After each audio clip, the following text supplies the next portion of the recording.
clack, clack, clack, and try and figure it out.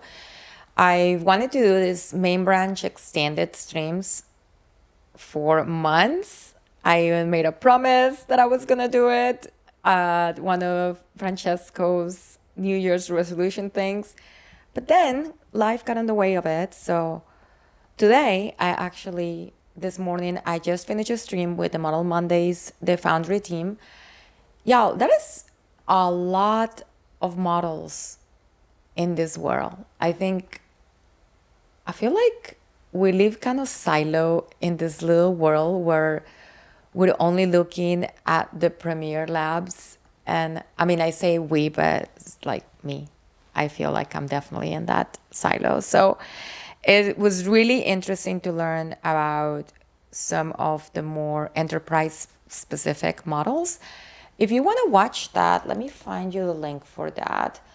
Because you can go take a look at the YouTube video and yeah, definitely give it a watch and let me know what you think. The guest was Cohere, which is a company that's working on like basically enterprise models. Like it's pretty impressive. But anyways, welcome to Main Branch Extended. Thank you for joining me today.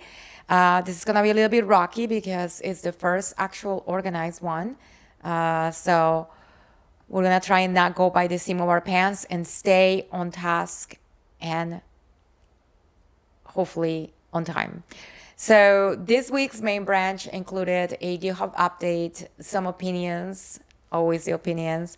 But one of the most, I guess, my favorite things of the announcements from the changelog, and there were a lot of changelog items, is the new pull request dashboard.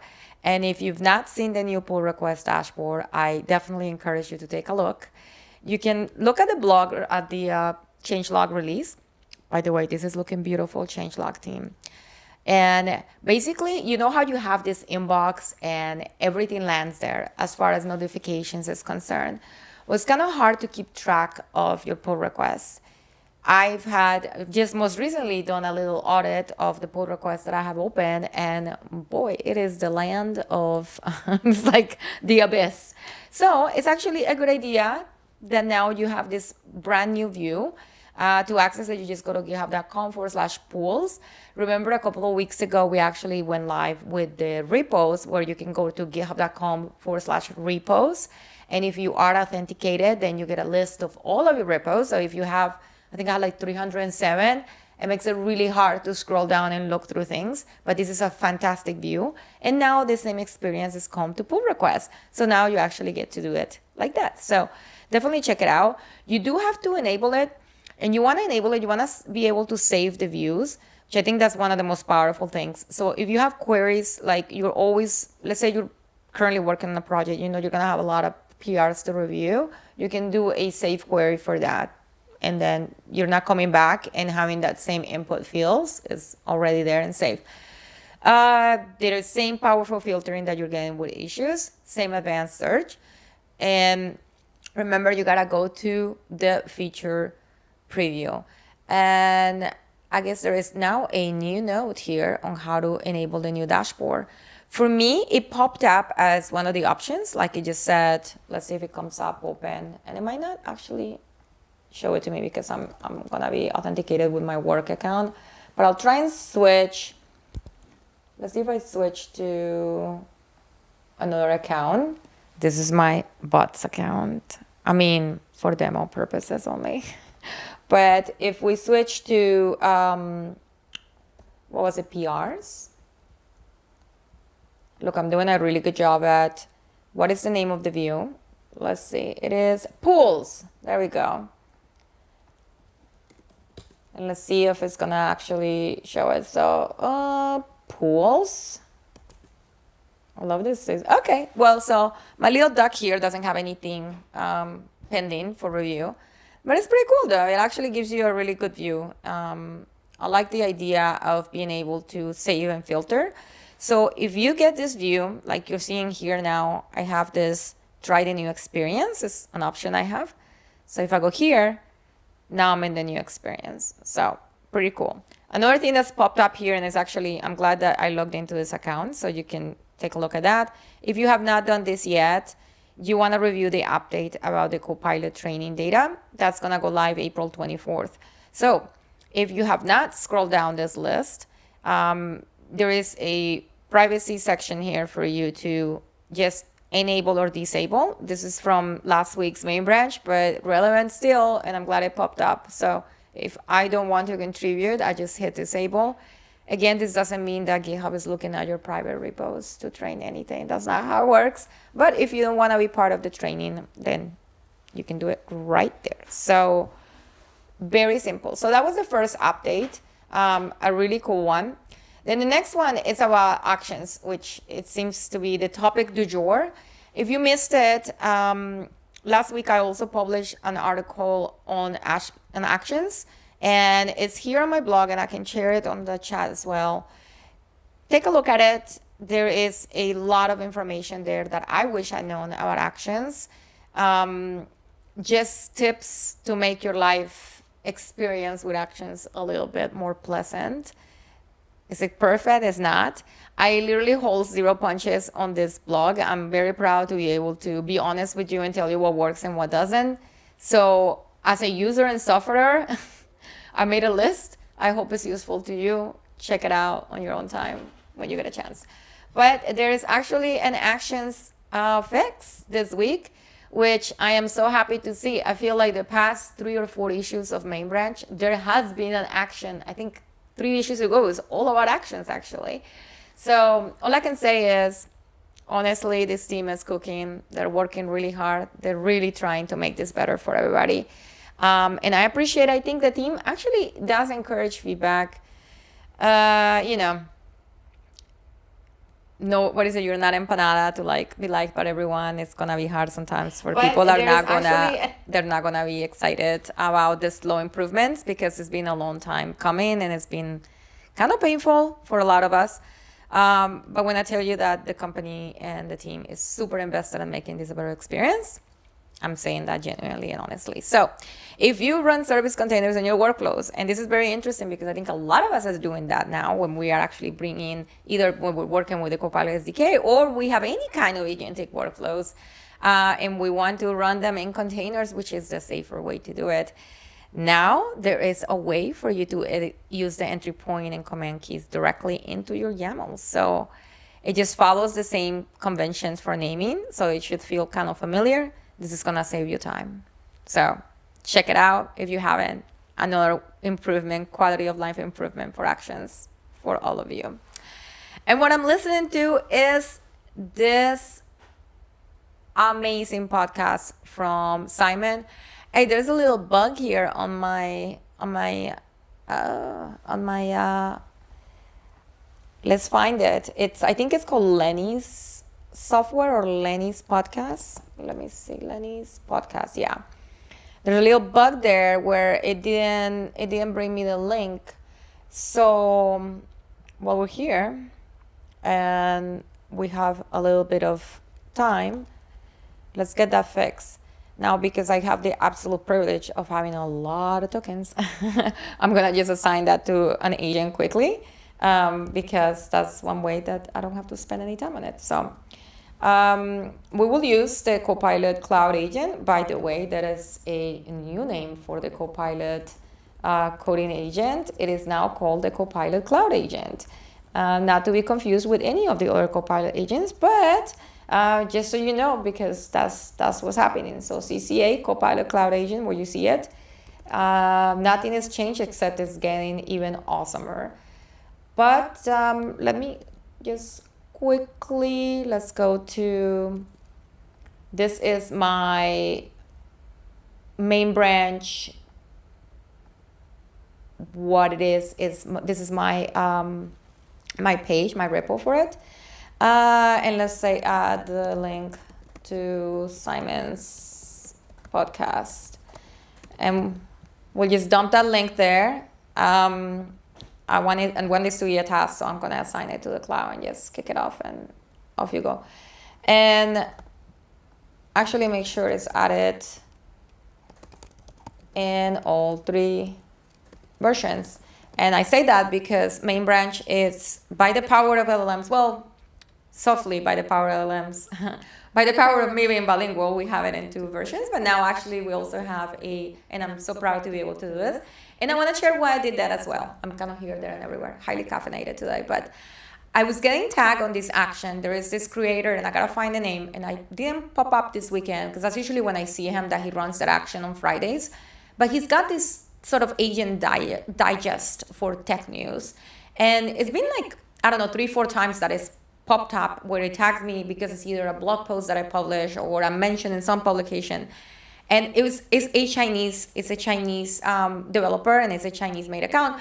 So every time that I got tagged, I was like, okay, this is really interesting. And some of the content that he is actually gathering using this bot is really, really great content, not just on machine learning and AI, but on everything.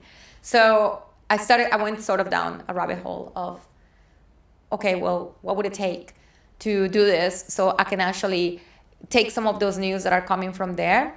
And obviously we can all use kind of like our Age Translate and stuff to like read articles, but there is a lot of nuisances in the way that you translate things, especially for technical blog posts.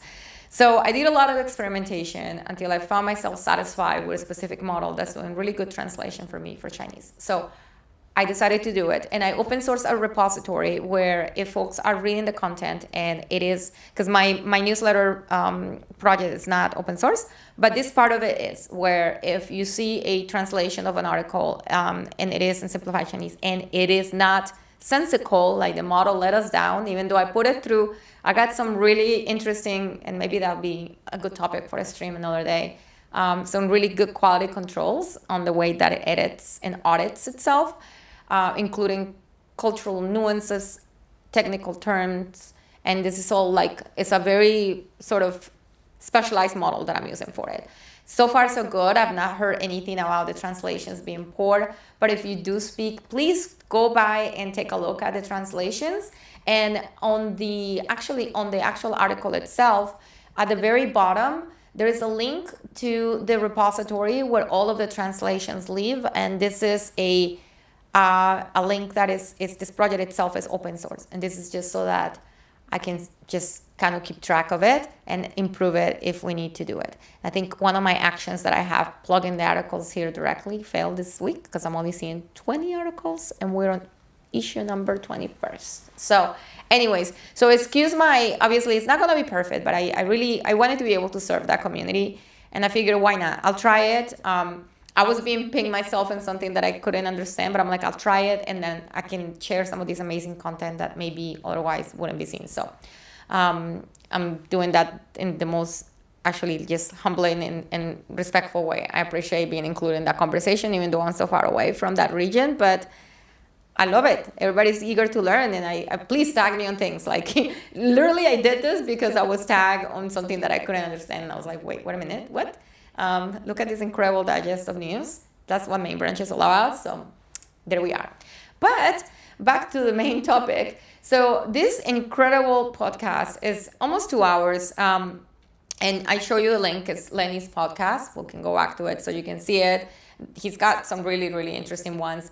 I've seen Simon Willison speak a couple. I've been privileged to see him speak. Also hear some of his content. He doesn't do a ton of live type things like this or pre-recorded like video podcasts. So of course, when I saw that pop up on my feed, I was like, I'm watching this. And I watched it all at once in one sitting. And then I started it back again. And I'm starting, stopping because he is laying down some absolute truths. And like a lot of what he's speaking, like legitimately just like related to me.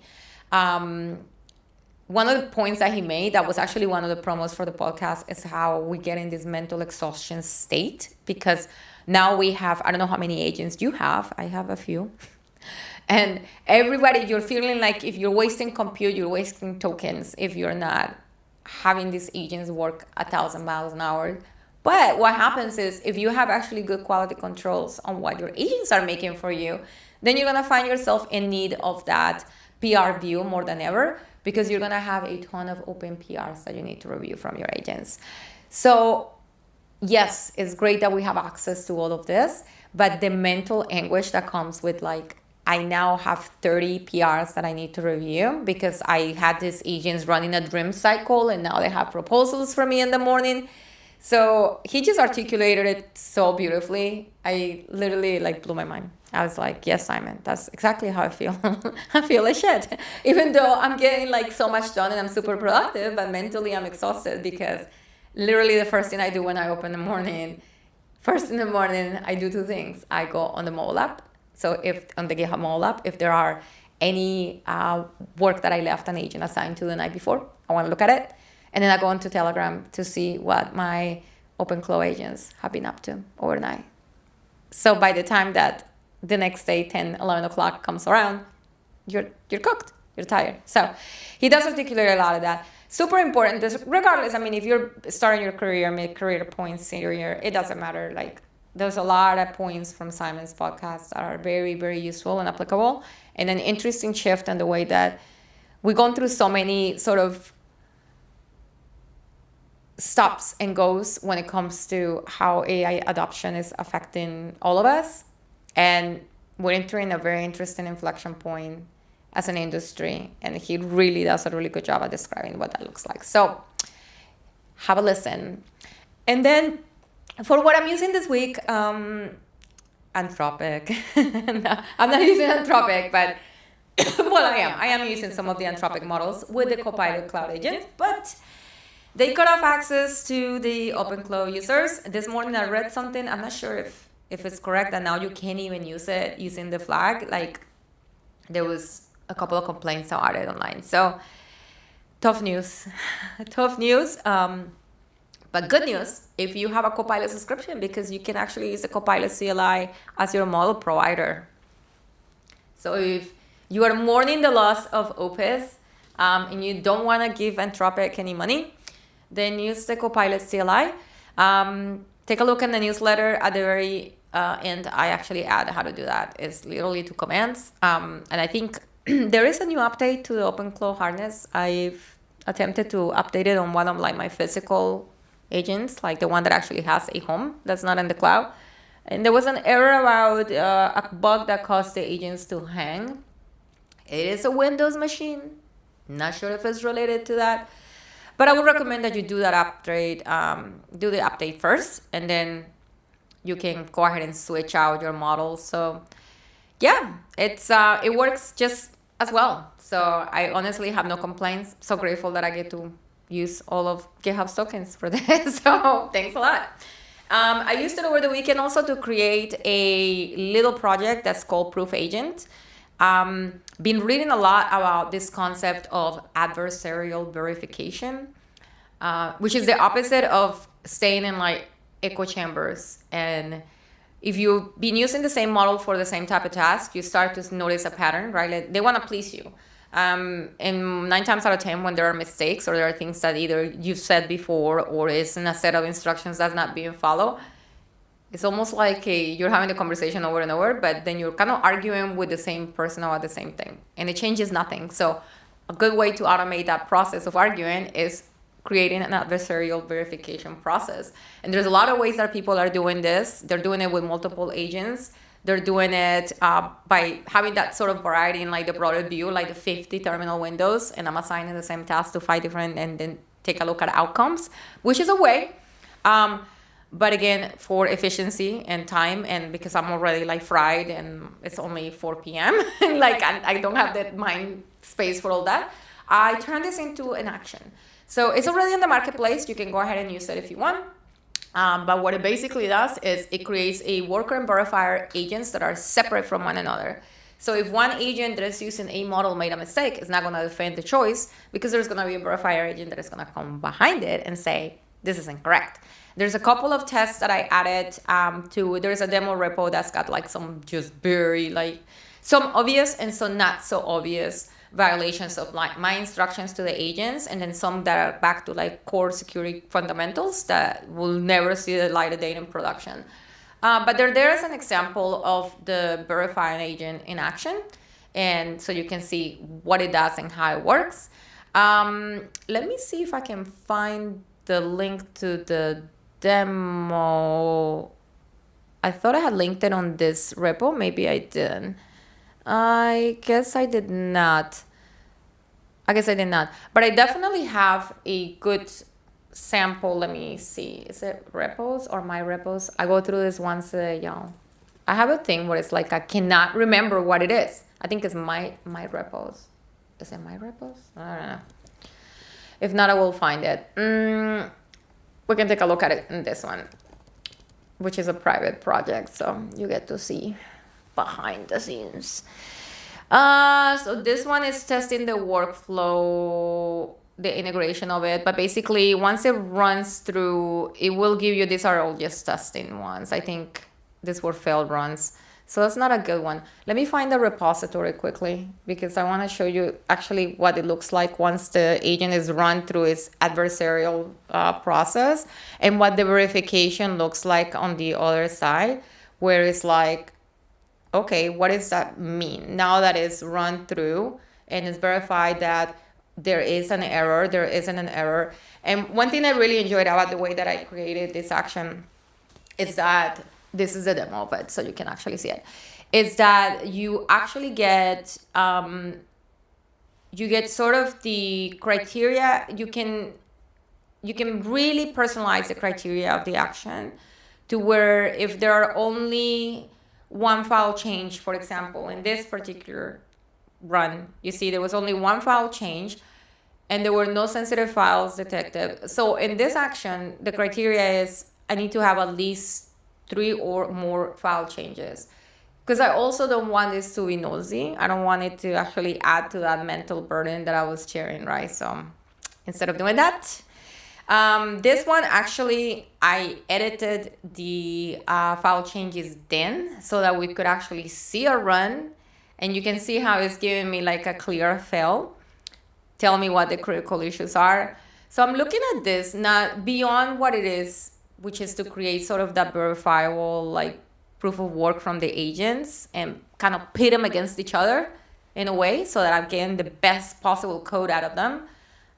Also as a way to manage my triage of PRs, which is really upsetting how much I have to do. So love it. You can be as granular as you like with it. I think I included you can see how like actually it's giving me the specific lines of code where the critical finding were. And then if you want way more detail, then it actually gives you like a copy of the logs.